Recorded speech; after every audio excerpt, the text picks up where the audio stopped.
Good morning, Birmingham Unitarian Church. Good morning. Welcome to all, whether you're visiting us for the first time or have been here many times before. Whether you're joining us here in the sanctuary, remotely via Zoom, or watching this recording later, it's good to connect with you. Today, children will be with us in the sanctuary to hear a story before heading to their activities of the morning. The family room, just to the left at the back of the sanctuary, with audio of the service piped in, is open for parents and children. Care is also available in the nursery on the lower level for infants and children through age 5. By greeting our virtual neighbors, we build a bridge between online and in-person participants. First, we'll project on our screen the image of folks who are currently on Zoom, and if you're comfortable doing so, please turn on your cameras and give us a wave.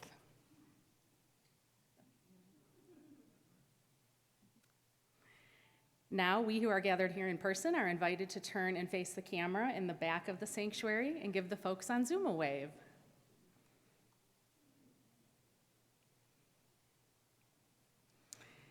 If you're with us in person today, we invite you to join us after the service for our church picnic in Hodis Hall, where it's nice and cool, as well as coffee and conversation. And Hodis Hall is located to the left after you exit the sanctuary.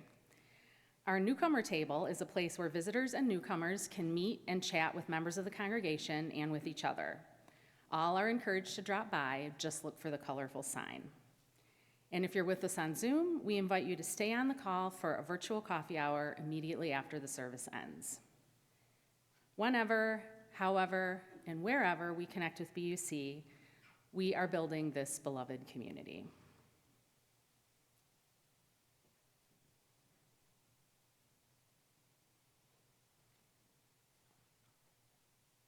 The campus of Birmingham Unitarian Church occupies the ancestral, traditional, and contemporary lands of the Anishinaabe Council of Three Fires, the Ojibwe, the Ottawa, and Potawatomi peoples. Bloomfield Hills is situated on lands ceded in the 1807 Treaty of Detroit. We acknowledge Michigan's 12 federally recognized Native nations as well as historic indigenous communities in Michigan. We also acknowledge those who were forcibly removed from their homelands, as well as Indigenous individuals and communities who live here now. We affirm Indigenous sovereignty, history, and experiences.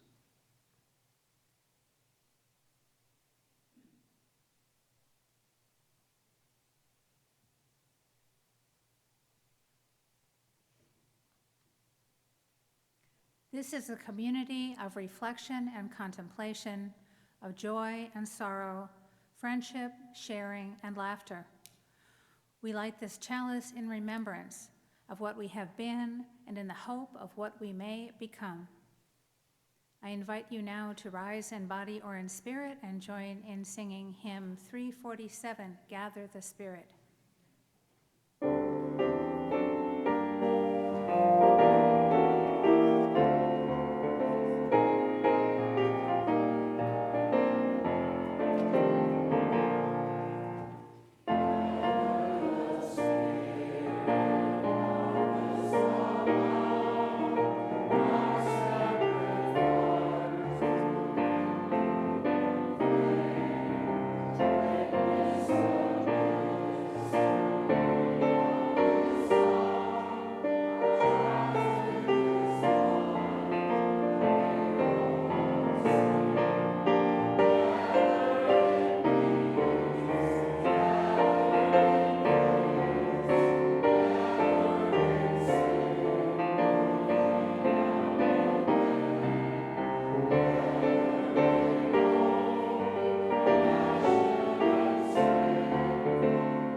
We bring ourselves as we are, accepting and embracing each other for who we are, calling each other to be what we may yet become. We call each other and ourselves to vision and action, nurture ourselves, nurture each other, challenge ourselves, challenge each other, make room for those who would join us. Enjoy beauty, explore meaning, find purpose, make peace, do justice, heal the world.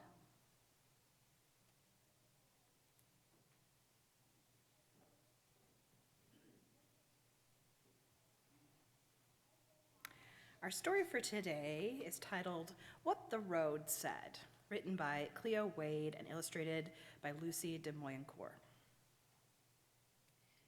Have you ever wanted to go in a different direction?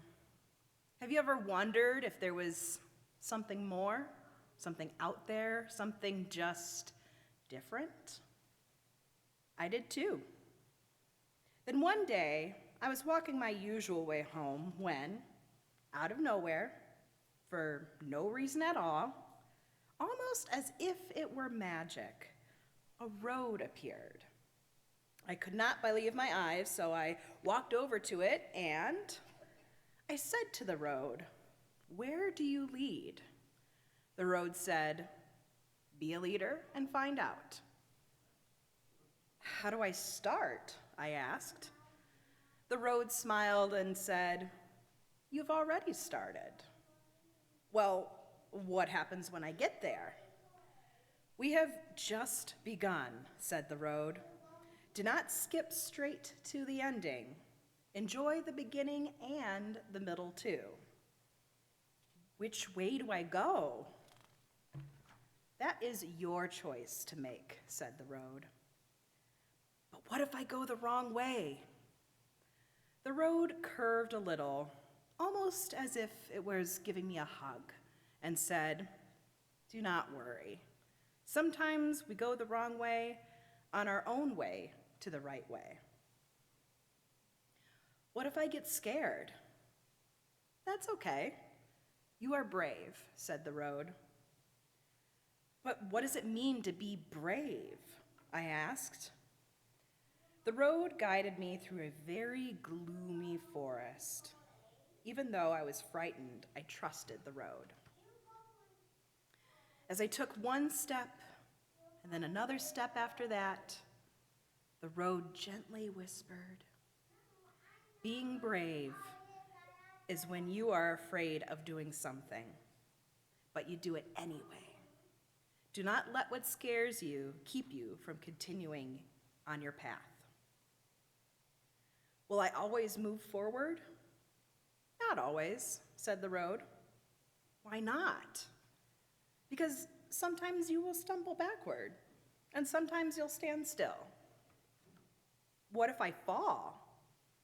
"Everyone falls at some point," said the road. "But I will always be there when you land." "What if I get lost?"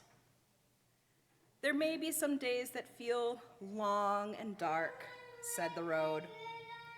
"But I promise that no matter what, I will give you the evening stars and the morning sun to light your way." "What if I grow weary or get hurt?" "I will give you trees of all shapes and sizes to shelter you when you need to rest and heal," said the road. "What if I get lonely?" "You are never alone," said the road. "What if I change?" "Come with me," said the road. As I moved forward, the road introduced me to a caterpillar and a family of seeds. We didn't stay long. The road began taking me on a journey through the seasons. I watched summer turn to fall, and fall turn to winter, and as spring was upon us, I realized we had gone in one big, beautiful circle. I looked down and found I was standing in front of the caterpillar and the seeds once more. Only the caterpillar was no longer a caterpillar, and the seed had turned to flowers of every color swaying in the sun. The road then raised me up and said, "All things grow and change." That is the magic of being alive. You too will find your wings. You too will bloom. No living thing is meant to stay the same. What if I need help on my journey? Ask your fellow travelers along the way. What if they're mean to me? Lead them to kindness, said the road. How? By being kind. What if they want to fight? Lead them to peace, said the road. But How do I lead them to peace? By listening to their stories, telling them yours, and reminding them that you are all on this journey together. What if the world around us is filled with hate? Lead it to love. How? By sharing the power of your love with it, said the road. What if something unexpected happens? Keep going. What if there are mountains that feel too tall to climb? What if there are rivers that are too wide to cross? What if I get my heart broken? What if I feel stuck? What if giving up is easier? Keep going, keep going, keep going, keep going, said the road. What if I can't do it? You can, said the road. How do you know? Because you have come this far, said the road. I said to the road, where do you lead? The road said, be a leader and find out. At this time, we'll have our children and youth join us at the back of the sanctuary as we head out to class, and I hope that all of you will join us at some point in the courtyard later.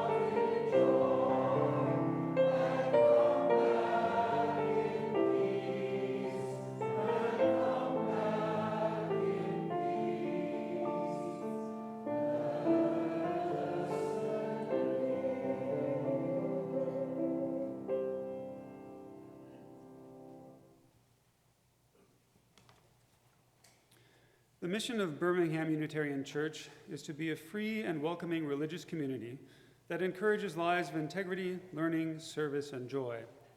One way we live out this mission is by giving half of our weekly offering to a nonprofit organization that shares our values and addresses needs in the community. The recipient of our plate sharing through July 13 is the Ruth Ellis Center in Highland Park.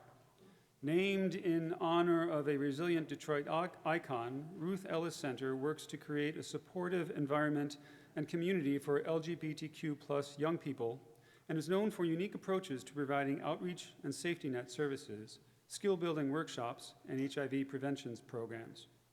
From housing and healthcare to education and advocacy, Ruth Ellis Center provides a safe space where every young person can thrive. The ushers will now receive this morning's offering, given and received in a spirit of generosity and gratitude. This offering is dedicated to the good work of the Ruth Ellis Center and this congregation.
this house by Michael Boblat.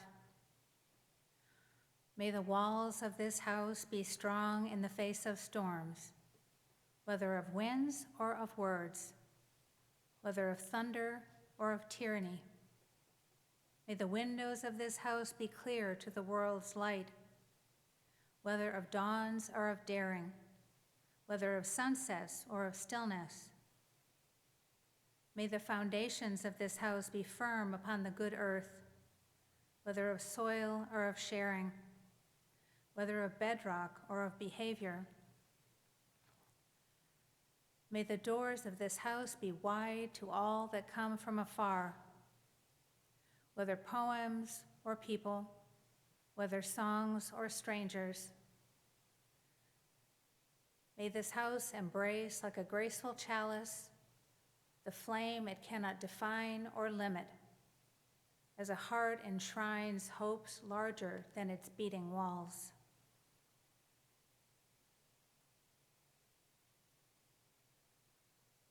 We hold each other in our hearts and minds with all our joys and all our sorrows. The chancel flowers this morning are to honor Melanie Friesinga, whose celebration of life was June 21st.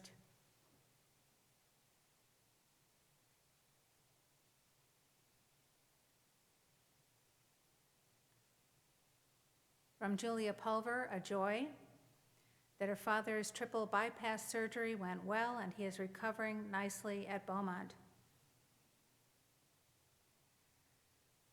From Sarah Redmond,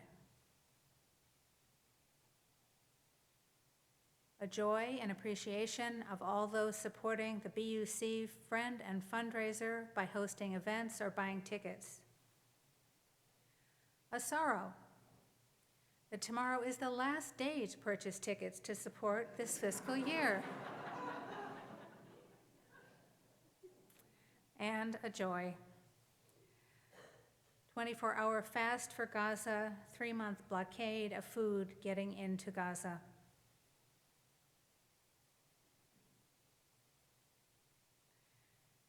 And from Alex Kelly, a joy. After living in Southern California for 10 years, his mom and stepmom moved back to Michigan to be closer to family, especially Maggie, which is understandable. We're so excited to build new memories together, says Alex. We remember those experiencing losses and those facing health challenges. We pray in whatever way we pray for all those affected by war, by hatred and violence. The cares of the world are many. Even when the cares of the world weigh on us, may we find joy in our connections with each other and in the pleasures that life holds. Let us take care of one another and ourselves in all the ways we can. Let us make this a safe and welcoming place for all. And now, if you wish to do so, please come forward to silently light a candle or light a candle wherever you are in remembrance of a sorrow that weighs on you or of a joy that lifts your heart.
The reading this morning is The Layers by Stanley Kunitz.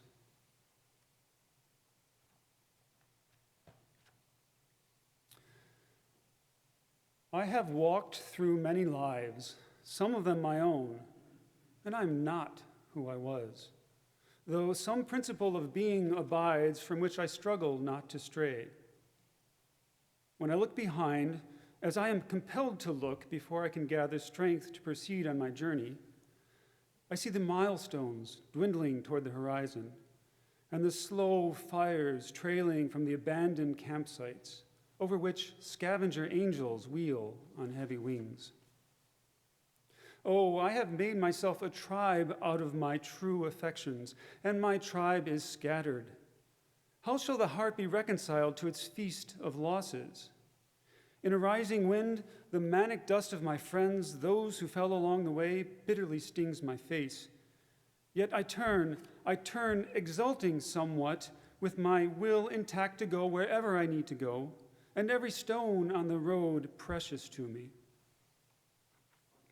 In my darkest night, when the moon was covered and I roamed through wreckage, a nimbus-clouded voice directed me, "Live in the layers, not on the litter." Though I lack the art to decipher it, no doubt the next chapter in my book of transformations is already written. I am not done with my changes.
That's a wow. We've been together as minister and congregation for nearly a year. We have another year to go. In some ways, on some days, it feels like I just got here. In some ways, on some days, it feels like I've been here forever. In a good way. Unitarian Universalist minister Steve Crump wrote that living churches have problems, dying churches don't. Living churches make lots of noise. Dying churches are peaceful as tombs. Living churches look to the future for new ways to serve. Dying churches look to the past for old ways to be secure. Living churches are full of unfamiliar faces. In dying churches, everyone has known everyone for years. Living churches say, we'll find a way. Dying churches say, we can't do that. Living churches talk about money, life, death, love, birth, anger, and the weather. Dying churches talk about the weather.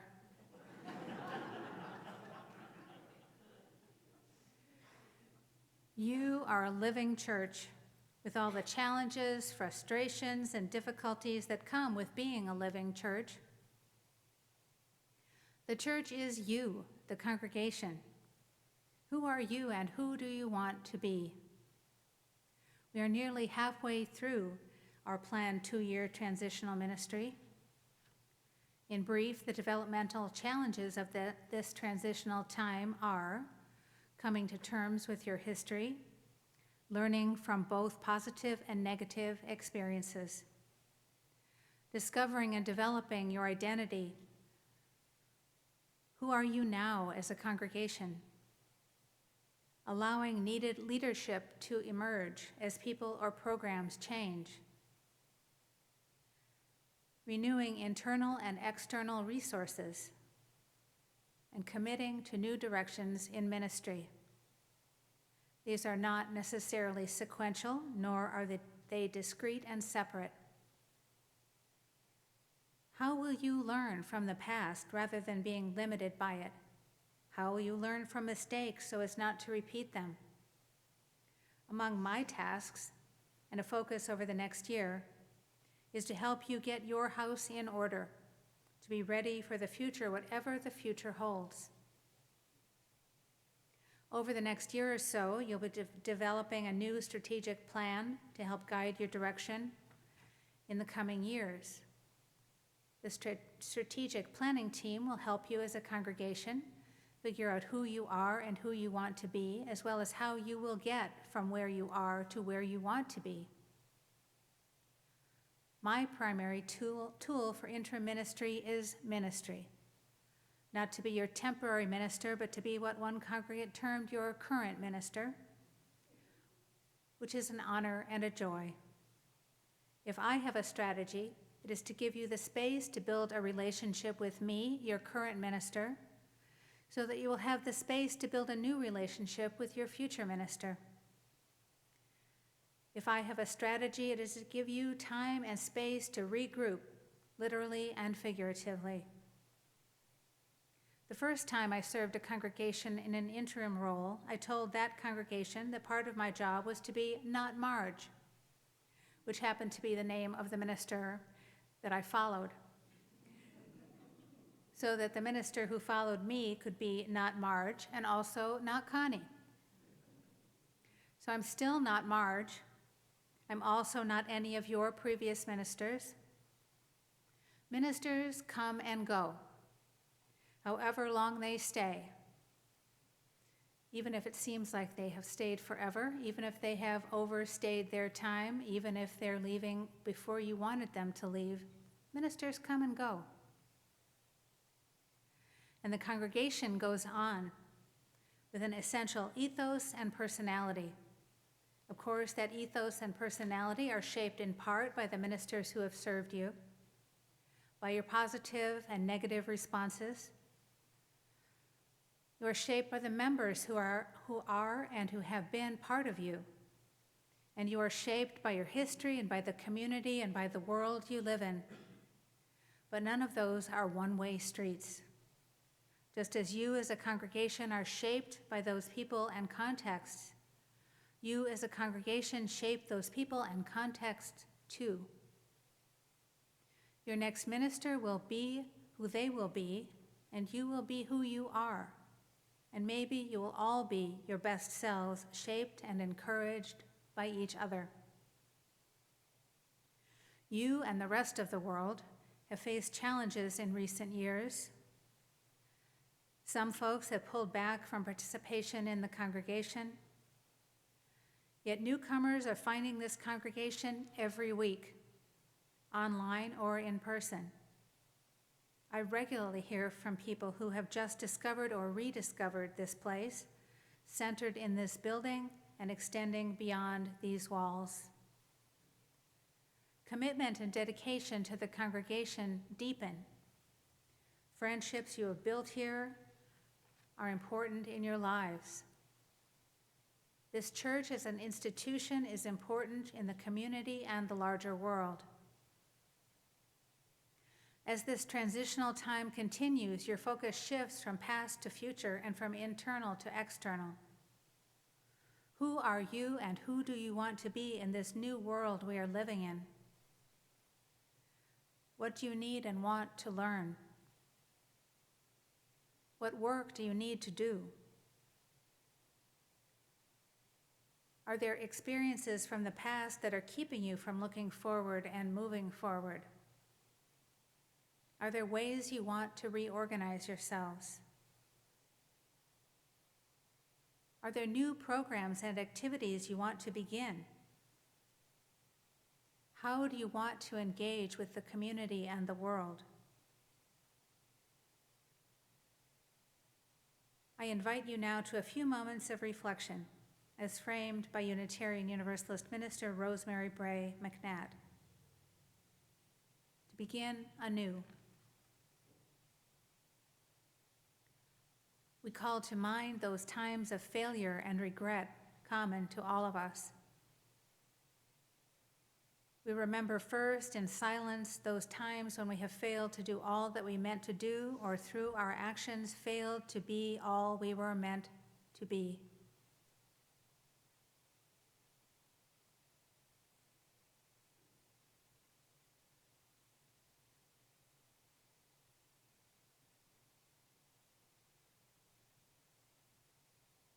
We now recall our moments of integrity, those times we have lived into our deepest values and acted as the human beings we always dreamed of being.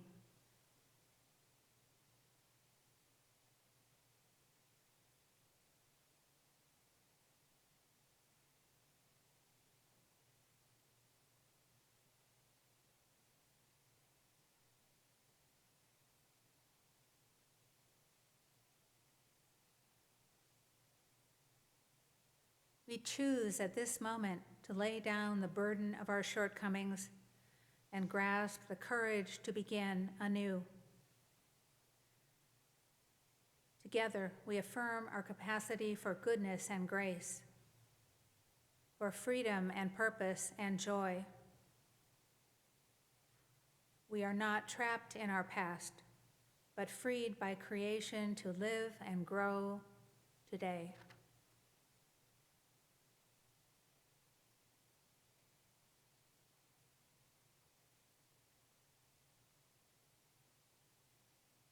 As we look forward together, I'll keep asking questions and I'll help you figure out your responses. Who are you and who do you want to be as you look forward? I am looking forward to another year with you, journeying together until our ways part. Now I invite you to rise in body or in spirit and join in singing hymn 295, Sing Out Praises for the Journey.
We have basked in the warmth and beauty of this flame and this community.